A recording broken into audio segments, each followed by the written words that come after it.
morning, everyone, and welcome to the Everyday Heroes podcast. This is episode 35, and we're going to be trying a little bit differently because I was having some issues with the internet as well as the streaming software yesterday, and so I am just wanting to come on here and do it through Instagram. So hopefully it works. So forgive me if it doesn't. Okay, I'm going to see if we can. We're bringing on Donnalea Duffy. Here we go.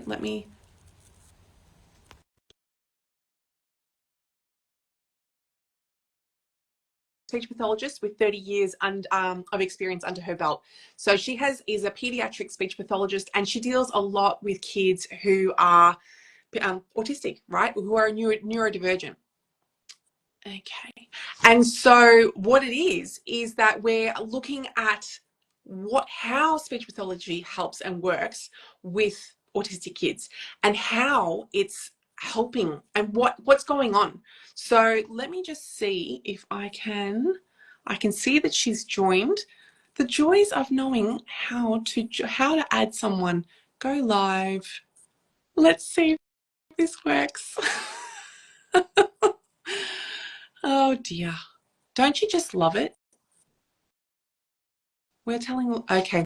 Well, I'm thinking that she's going to come on soon. So, but anyway, at the end of the day, I think Donnalea, it says we were unable to join, so I'm not quite sure. But anyway, I just want to let you know that with regards to speech, I don't know, I can't comment on what happens over in the States, but here with NDIS, everyone comes on and it's just like, let's throw everything at speech and OT. And I just don't think that that's everything that it is, right? I think there is more to what's happening with an autistic child when they're going through. There's so much more. And speech pathology absolutely has its place. It has its place in developing and helping our children to really understand what's going on. So I think that's where it becomes a hard line for parents to understand how much speech do we need to be doing, how much are we supposed to be going forward, how much are we supposed to be pulling back, and what needs to happen then. So, it's really difficult because it's not as easy and cut and dry as we would hope, as what everyone says. Hey, Donnalea, you're here. How are you? I'm fine. Don't know what was happening. That's quite all right.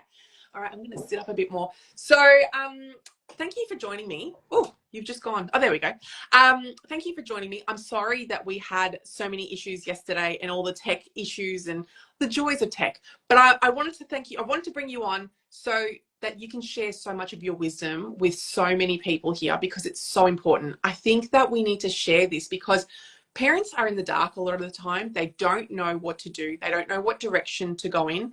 And having your information, I think, helps so much in terms of where to go next. So let's start. How do you go about providing speech therapy for a child who's non-speaking? Well, it's a very long journey, and in the beginning, it's obviously when a parent has first been given a diagnosis for their child or their suspicions have been confirmed, we don't know what the journey for their little one is going to be. We don't know how quickly they're going to be verbal, become speakers. They might not at all. Mm-hmm. We don't know. So one of the most important things is that from the beginning that the parent has a very good support network. Not just me, but having a great paediatrician and, make sure that person can link them in to, other parents, to other allied health, and that you have that really nice team around you from the beginning, and that we're all supporting each other and hopefully we're all on the same page. So that's the most important thing. That's the first step. Yeah, definitely. And if you don't have that team, I just have seen so many parents really struggle.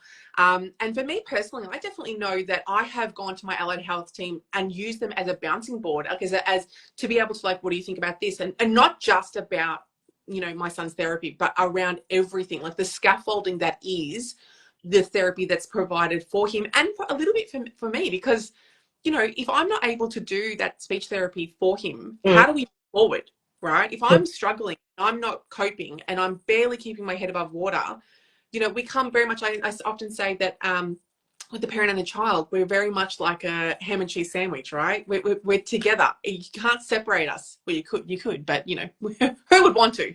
Why would you? Why would you?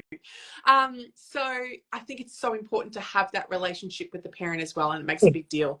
Yeah, and I think, and the way I have always liked to work, and even though I have my own practice now and I'm not working directly with other allied health, is that I actually have my own team that I have built around me, and then together, you know, we can support the parent, and, you know, that we have communication as long as the parents, you know, consent to that. Yeah.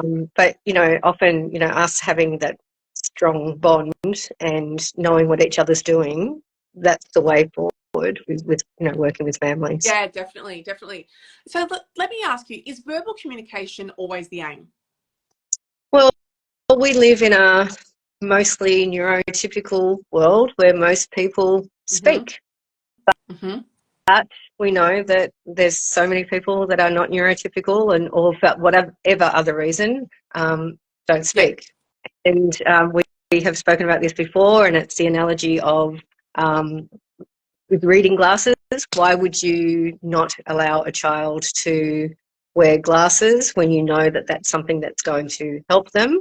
So therefore, when it comes to speaking, parents always want the end game for their kids to be speaking, so that you can have a to and fro conversation, and that's what they always thought would be happening when they had their children, and as they got older and become verbal, but might not be how it's going to be for that little one. So think about other ways of supporting their communication.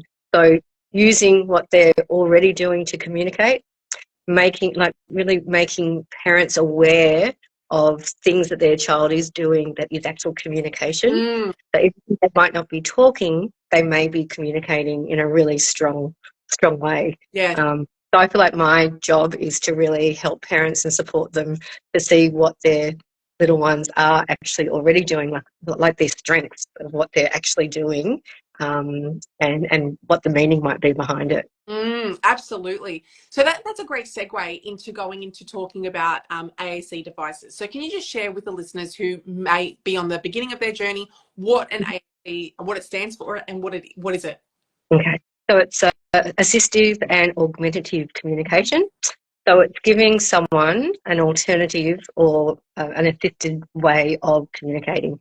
And I think one of the things a lot of parents have difficulty with if they're new on this journey is that, well, if you're going to give my child that, or even sign language, which is, you know, something that, you know, look at me now using my hands, you know, I'm doing sign language as we speak. So it's something that we do naturally. But, you know, talking about sign language or using a device or pictures or whatever that other communication support system is, people get a bit scared that it's going to stop their child from talking.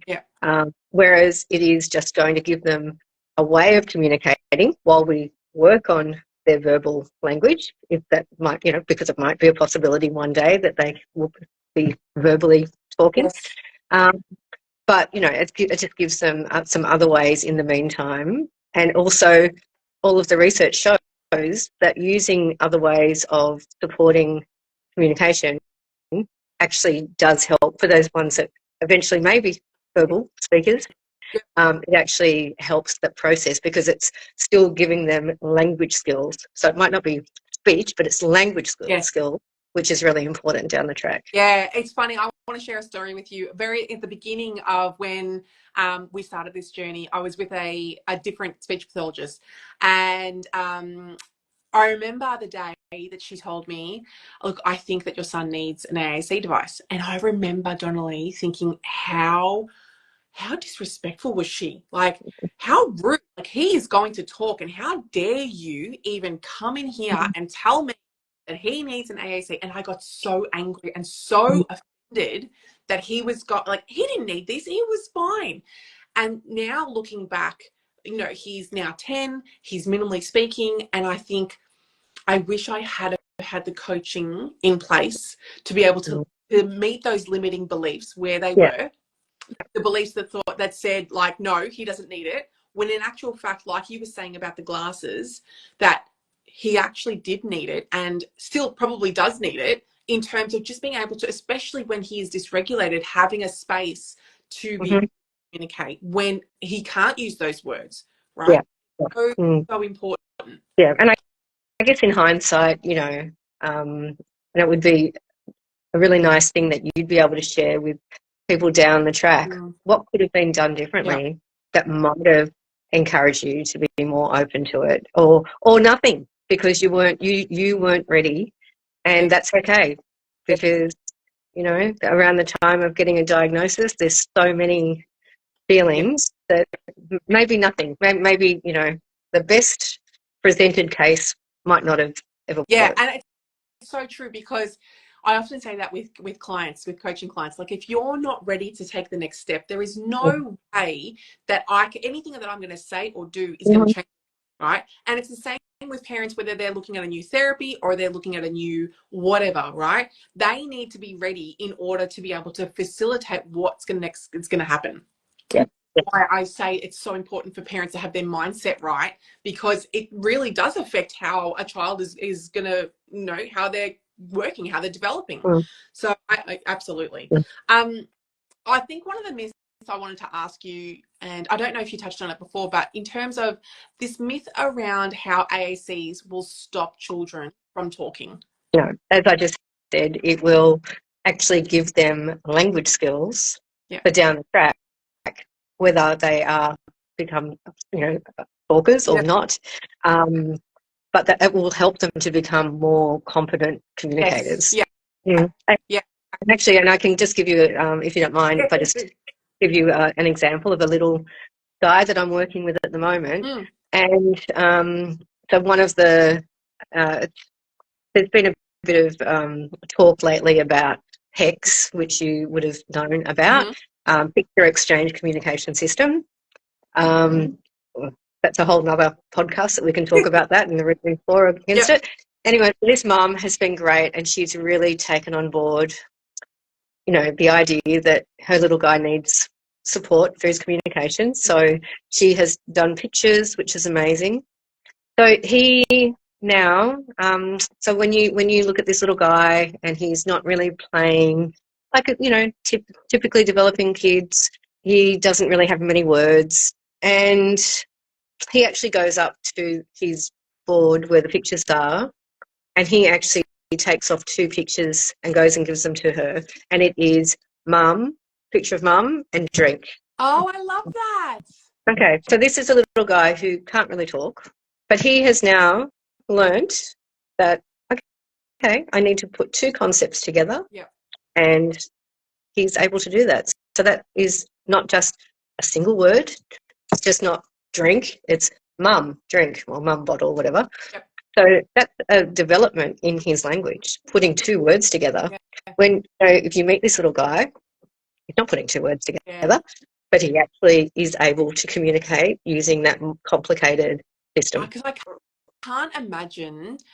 I really hope one day that my son is able to have a full conversation with me, and I'd love to just ask, like, what was it like being in a world where you couldn't communicate? Like, what did that look like? Because I just think that it would be. I'm a natural extrovert. Like, I love talking to people. Like, it fills my cup. And so if I couldn't talk, I think that I would find it so devastating. If you didn't have another way of communicating.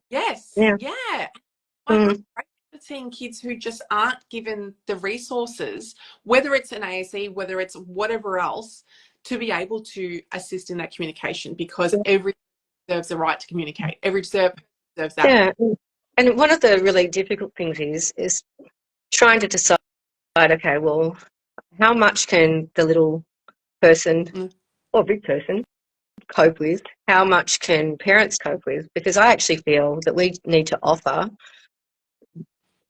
people, young people who are just starting on their communication journey, I think we need to offer them a variety of ways to communicate, and that they could choose the best one or a mixture. Yes. whatever, to get their message across. And I think that's hard sometimes with parents as well, because you don't want to overwhelm them with so many different options. But I sort of feel like it would be nice to be able to give these kids or adults a smorgasbord, Yep. and however they're feeling on any particular day, they can use what's easiest for Yes. them. And and sometimes, I know we've talked about this before. Is it okay that these kids might just only ever get through life using a single word or some other way of expressing a single idea if their parents or their people that are with them actually understand what they want? Yep. So, trying to balance, where they're at and what they're using, and respecting that and accepting that's them, and we are going to support them where they're at. But we also try to give them extra resources and teach them other ways for when the time's right and when they're ready. Yes. Yes. I wanted to ask, what is the difference between echolalia and gestalts, and what are they, if you can share with the audience? Okay. So I haven't done my own research, but I have lots of years of working with people who have echolalia and what we more recently understand as gestalts. Mm-hmm. So echolalia is where you repeat something that you've heard. So it could be something you just heard, or it could be something that it might be delayed. So it might be something you heard yesterday or whenever, and then you use it. And I guess with echolalia, we have to think, okay, well, what's the function of echolalia? Like, is there a function? Maybe some people just like the sound, that a certain sound or word, how it makes them feel when it's repeated, or it might be communicative. And then with gestalts, I guess the thing that probably differentiates it a little bit more is that it's usually a chunk of language that has been heard, and that person has assigned meaning to that chunk. Yep. So one of the examples is a boy who I work with, who's he's 14 now, I think. He loves Thomas the Tank Engine, and at some point in his life, when he was watching on a loop all his Thomas shows, he now has he's pinned when he hears Henry Scratch. Yep. That means for him that he is about to lose it. He's been tolerating whatever's been happening, Yep. but he's about to lose it, and it's a good idea if you duck or move away from him, because that's his sign. I'm really going to do something now to let you know how I feel. Yeah. Yeah. So, but again, it's taken, it takes families and any caregiver probably a while to maybe see a pattern and go, oh, actually, last time this happened, he said that. Yes. So standing alone, Henry Scratch, no one would know what that means. No. But once you see when it's repeated and maybe the outcome is similar, that's what he means by that. So that's my best example of a gestalt. Yes, absolutely. And I see it more often. I don't feel like my son uses a lot of gestalts. I'm still wrapping my head around it, if I'm being truly honest. There was a lot of echolalia in the beginning, and still is. And like going back to the AAC, I remember when we had Prolo Quo, and I just remember when he first got it, just like constantly pushing the what button, what, right? And so, is that a stim? Is it echolalia? Is it where stand? And then how do we then best support that? Because I think as parents, you're frustrated because you're like, why are you pushing the what button so many times? But when you think about a child who is speaking and the parent gets frustrated, but why? Same thing. You have to look at, okay, well, what's the meaning behind it? Maybe he just liked that particular button, who knows? Or he was trying to get some learning out of it. Like he might have been exploring, or he might have been trying to ask you what. Depending on what the situation was. I just find the whole thing so fascinating about how many rabbit holes you can really go down when it comes to language, and really understanding that these kids are so desperate to communicate with us, but that we've really got to have our so much awareness around Mm-hmm. what's happening, what's going on. Yep, and And everyone's different. yeah, exactly. I should let everyone know that Donnalea, I've known Donnalea now for, oh God, probably like 8 years. 7, 8. Yep. Yep. Uh, and so Donnalea is my son's speech pathologist, and she has taken an integral part in trying to, you know, move that I guess the meter along, move it and to really help him and support him. But one of the funniest things that I want to share with the group here is during lockdowns, which was so funny. Well, it wasn't funny, but how do you then replicate therapy if you can't leave the house to go see your therapist? So what I was doing was I was videotaping our session with my son and sending the recording to Donnalea for her to observe, and then like obviously come back to me with you know, any kind of cliff notes and Actually, and we did do that, but one of the more important things was that we were actually watching it together. What your sessions that you were doing with Leo, or even just playing with him, we then watched together, and for you to be able to look on to see, oh wow, so when this happened, or oh, why did I do that, or you know. So yeah, that self-evaluation was really important. So important, because I think that when, as a parent, I don't know if other parents do this, when you walk into a therapist's office and your child is doing the therapy, part of your subconscious is like, okay, cool, the speechy's got it, right? The speechy or the OT or the psych or whoever, they're taking control of the situation. So I can sort of back off. Even though you're watching, you're not playing an active role in that therapy. And so doing that and being able to record it played a huge role in me being very, very present around what was I going to be teaching him, how was I going to be teaching him, and what was I going to be using to teach it. Because I can safely say that to Donnalea that there were a number of times that I would rock up to these sessions and I'd be like, okay, I've got this resource and I have no idea how to use it. And she would come back to me like, well, did you know what you're going to do? I'm like, no, not really, right? Not really sure. And I think I use that anecdote a lot with other parents. Yes, yeah, right? Because you've got to be really clear as to what you're trying to do with the child. Otherwise, the kid's going to be like confused, and then they're going to be like, well, my attention span now is gone and I don't really want to play with this anymore. But doing that in that sense, I found was so much more helpful than being told what to do, right? By or whoever else, right? Because I'm a very visual person. I'm a person who wants to get in there and sort of do it. So by doing that, it was so much more helpful, because then I could see, right, where did I go wrong? Okay, great. I won't replicate. It was very much ingrained in my memory. So I hope the parents are able to replicate that. If you get a chance to do that with your children, please do jump on and just film a session. Please don't think you have to last it for like an hour. No, 10 minutes, 5 minutes, right? Just to be able to really replicate what a speech therapy session might be, or an OT session, so that the therapist can give you some pointers, because that will flow onto so many other things in life. Would you agree with that? Absolutely. And I think even just to look at just how you are interacting, or, oh, I was talking to, you know, when I was filming, gosh, my head's not even in the video because they're down there and I'm not there.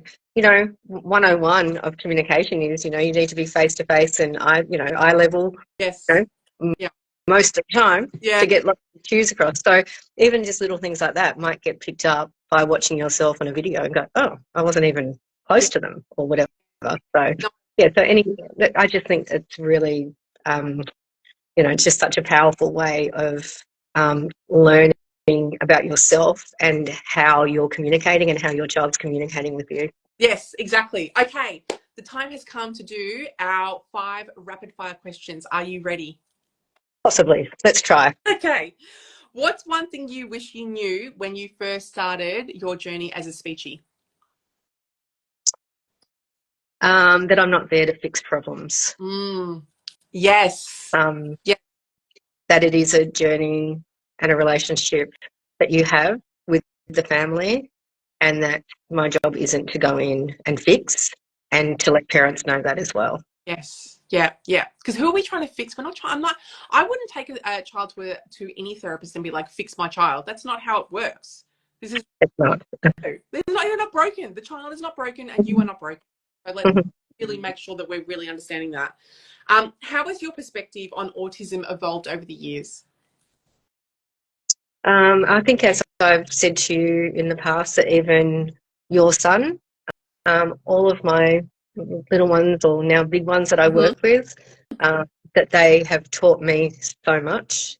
And again, not that I have ever really worked this way, but when we think about different types of therapies that are more, I guess, ableist, as in we need to work on these skills to make this person look like everybody else out there.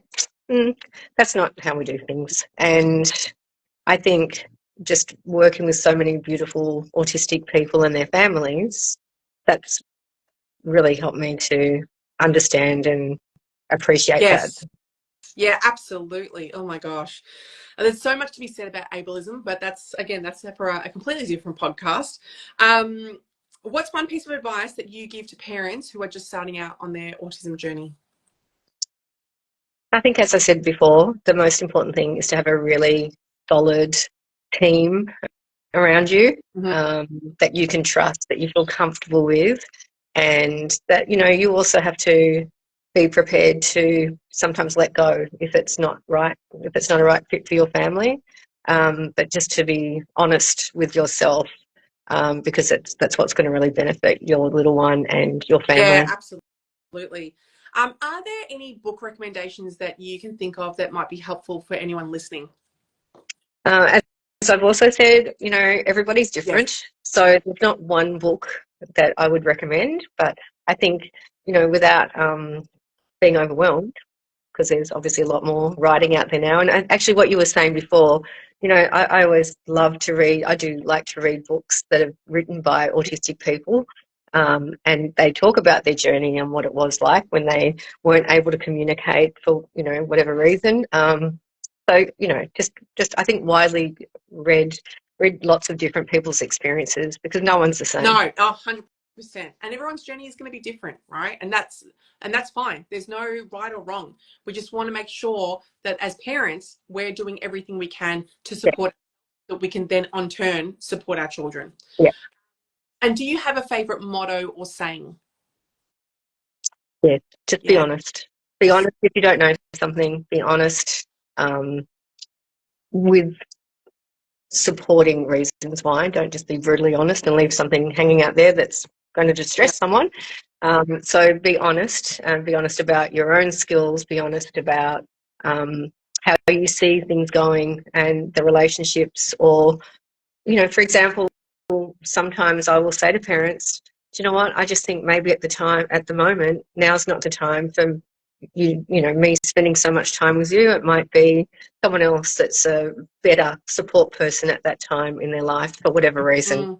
As we said before, parents have to be really ready to take on different ideas about communication, for example. And if they're not ready, maybe they need to be working with someone else, because there might be some other things going on that really need to be, to give them a solid foundation before other things can be worked on. 100%. And I think also to add to that is to be honest with yourself. As a mum, I feel like for the first year, and even probably for the first 4 years, like if you know my story, you know that I just didn't share my son's diagnosis for 4 years, right? Because I was too much in shame and blame, and I just wasn't being honest with myself, right? So just to be, you don't have to shout it from the rooftops. I'm not expecting you to do that, but just to be honest with yourself. And that whole idea that, because I think for a long time, Donnalea, I honestly thought, if you had asked me when, the first 2 years of his diagnosis, I was like, oh no, he's going to grow out of it. Like 100%. Like, what are you talking? And because I didn't have any other way to digest it. I didn't have any other tools to understand what that meant. Now I know a lot more, and I know a lot better. And it's a different kind of set of tools and resources that I look at. But you're so desperate to cling to something, to anything, to sort of make it make sense in your brain. So I love that so much. Now, before we shoot off, I just, for people that are maybe interested in terms of like wanting to know a little bit more about you and your practice and whatnot, can you just share where you're at and what's going on with you? Yep, sure. So more than happy for people to contact me through my website. And but just to let you know, on my journey, and we've spoken about this and talking about how I deliver my services, I have evolved. Yep. And, you know, being taught by parents and the kids that I work with. So I want to take more of the approach that we just talked about and more, I was calling it a consultative approach, but it's not really that. I probably have to come up with a better name for it. But really, you know, just to help parents to engage more in that journey and not directed by me. Like I feel like I teach parents that I'm not going to be the doer of the therapy. As you said before, you know, bring them into a session and the parents sit there while the therapist works their magic. It's not about that. You know, and what we didn't really touch on is that, you know, with communication, it's has to be used by everyone in every environment. It needs to be supported holistically. And it's not just when you walk into that therapy room that, you know, where all the action happens. You know, it's got to be happening in that child or that person's life everywhere they go. So probably for my biggest thing that I would love to focus on is to help that to happen in, you know, with the families that I work with. Yeah, definitely. And so what's the website that people can contact you on? So Synapse Speech Pathology. .com.au? Yes, I haven't used it. I haven't personally gone on it for a long time. I believe that is correct. We might add it to this on here. I will make sure I pop it in so that people about it. But Donnalea, thank you so much for joining me today. I'm sorry about yesterday and the tech issues, but I'm glad that we were able to come on today and really share that information, because a lot of parents feel very overwhelmed when it comes to speech pathology, and especially when you've got parents of children who are non-speaking and just really feel like they're in the dark. So thank you for inviting me. Anytime. I will chat to you soon. Thank you. Bye-bye. Bye.